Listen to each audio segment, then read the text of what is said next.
Hello, immigrants. This is not a history lesson. This is a record of crimes committed by the United States. I love America. I was raised here, and just like you, educated here. The American school system didn't forget to teach us this history. It deliberately erased it. It replaced genocide with fairy tales, turned slavery into labor, and called theft a founding principle. I'm not here to comfort the ignorant or the stupid.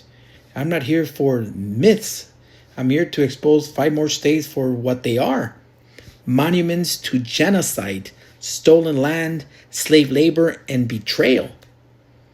To the MAGA mouthpieces and the self-hating Latinos for Trump begging for crumbs, don't talk to me about coming the right way when this country was built the wrong way from the start. I've already laid out Alabama through Georgia in a previous video. This is part 2. I recorded it again for you to be more engaged and to share with family and friends, to teach real history that we're not going to learn in schools. Now we move from Kentucky to Massachusetts.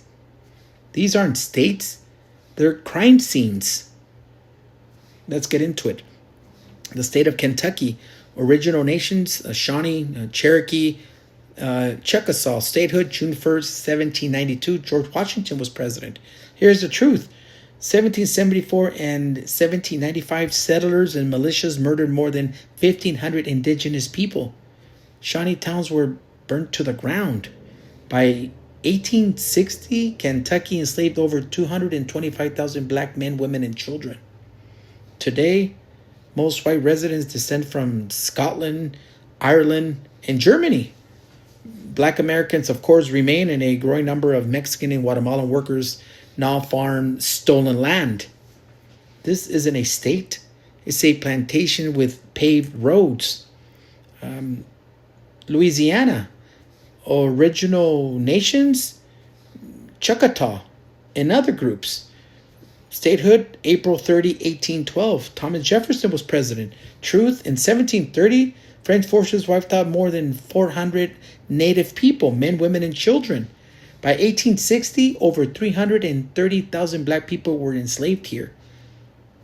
Modern settlers include so-called white Cajuns, Black Americans, Vietnamese refugees who arrived after war in 1975, and Central American migrants. The Louisiana Purchase wasn't a sale.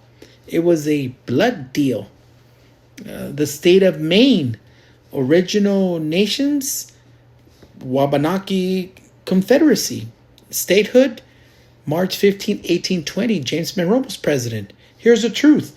From 1675 to 1725, colonists paid bounties for indigenous scalps, $50 each. Over 1,500 dead. Maine got rich building slave ships and trading human cargo. Today, white descendants of Ireland and French Canadians live beside black Americans and refugees from Somalia and Congo. Beneath the forests, mass graves and silence. The state of Maryland, original nations, Native Americans, different groups. Statehood, April 28, 1788, Thomas Jefferson era. By 1750, native populations were disseminated. Maryland became a central market in the buying and selling of black bodies. In 1860, nearly 90,000 people were enslaved here. Current population, Irish, German, Jewish, white families, black Americans, and immigrants from Africa, South Asia, and Latin America. Maryland didn't just enslave. It exported black people like livestock. Remember that. The state of Massachusetts, original nations like the Wampanoag and others. Statehood, February 6, 1788. Truth, King Philip, 1675 to 1676, killed over 5,000 indigenous people.